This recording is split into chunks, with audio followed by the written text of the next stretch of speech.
स्थित कोई क्षेत्रफल,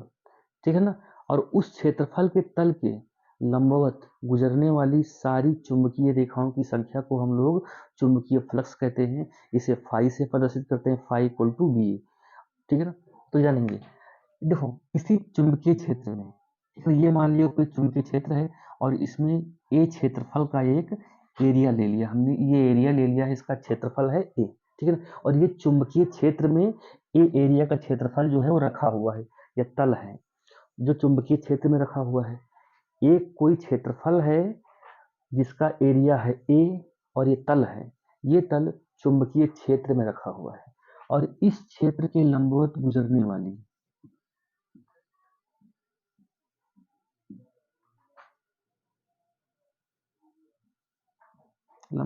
वाली ये चुंबकीय क्षेत्र है हमारा बी, ये ए क्षेत्रफल का एक तल है। तो ये तल, ए क्षेत्रफल का तल जो है वो चुंबकीय क्षेत्र में रखा हुआ है और इस तल के लंबवत गुजरने वाली सारी चुंबकीय क्षेत्र रेखाओं की संख्या को चुंबकीय फ्लक्स कहते हैं। देखो कैसे लिखेंगे, किसी चुंबकीय क्षेत्र में स्थित, किसी चुंबकीय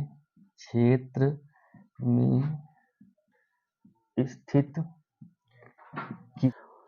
किसी चुंबकीय क्षेत्र में स्थित कोई एक तल है और इस तल के लंबवत गुजरने वाली समस्त चुंबकीय क्षेत्र रेखाओं की संख्या को चुंबकीय फ्लक्स कहते हैं। इसे फाई से प्रदर्शित करते हैं, हम इसे फाई से लिखते हैं, फाई से लिखते हैं या प्रदर्शित करते हैं। तो चुंबकीय फ्लक्स फाई इक्वल टू होगा बी ए। अगर जो यहाँ से हम चुंबकीय फ्लक्स की बीमा निकालें तो कैसे निकालेंगे, देखो यहाँ से एक होता है लॉरेंज बल, एफ इक्वल टू होता है हमारा लॉरेंज बल, एफ इक्वल टू होता है, ठीक है ना, क्यू वी बी। अगर जो यहाँ से बी बराबर निकाले हम तो बी इक्वल टू हो जाएगा, एफ यहाँ ऑलरेडी था और ये क्यू वी इधर आ जाएगा तो ट्रांसफर हो जाएगा। जहाँ पर b equal to f upon q v आया है तो इसको हम यहाँ पर पुट कर सकते हैं ए के जगह पर, यहाँ लिखेंगे फाई इक्वल टू एफ बटे क्यू वी इंटू ए। अब देखो एफ होता है बल और बल की बीमा क्या होती है, एम एल, ये देखो यहाँ से M L T minus two बड़े ब्रैकेट में, और ए एरिया है, क्षेत्रफल है, इसकी बीमा होगी एल टू,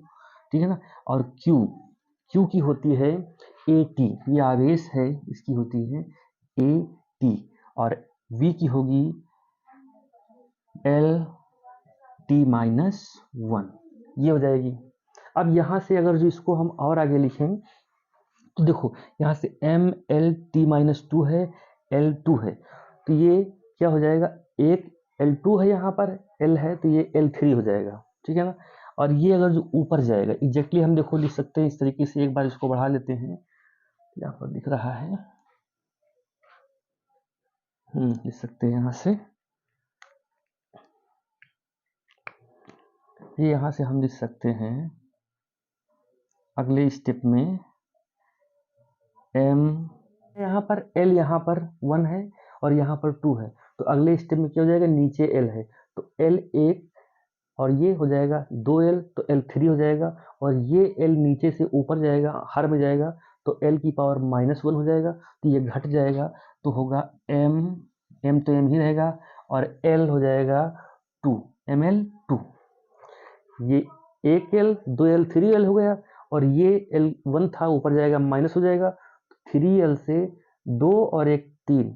और ये ऊपर जाएगा तो हो जाएगा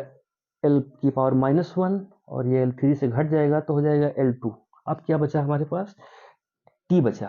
T यहाँ पर माइनस का 2 है और यहाँ पर देखो यहाँ पर माइनस है और यहाँ पर भी T की पावर 1 है, तो ये क्या होगा, ये अगर जो ऊपर जाएगा तो प्लस बन जाएगा, तो ये घट जाएगा इससे, तो कितना हो जाएगा, ये इसको देखो ये कैंसिल हो जाएगा, प्लस माइनस दोनों है, तो ये हो जाएगा टी की पावर -2, या इस तरीके से भी समझ सकते हैं, ये ऊपर जाएगा तो प्लस में हो जाएगा और ये ऊपर जाएगा तो माइनस में हो जाएगा, तो ये देखो ये माइनस और माइनस जुड़ जाएगा, L3 हो जाएगा, T3 हो जाएगा, और ये प्लस में हो जाएगा तो घट जाएगा, और T-3 से T1 घटेगा तो T-2 बचेगा। अगला हमारा आगे क्या बचा ए, एम हो गया, एल हो गया और टी हो गया। अब बचा हमारा ए, तो ए हो जाएगा माइनस का 1, ये इसकी हो जाएगी बीमा Ml2 T-2 A-1, ये चुंबकीय फ्लक्स की बीमा है। अब इसको अगर जो हम देखें, और चुंबकीय फ्लक्स एक अदिश राशि है, राशि हमारी बनेगी अदिश, ठीक है। यही चुंबकीय फ्लक्स का मान जो है अधिकतम कब होगा, अधिकतम तब होगा जब चुंबकीय क्षेत्र रेखाएं तल के लंबवत जाएंगी, तो इसका मान अधिकतम होगा। और यही चुंबकीय क्षेत्र रेखाएं अगर जो तल के समांतर होंगी तो इसका मान न्यूनतम होगा, ठीक है ना।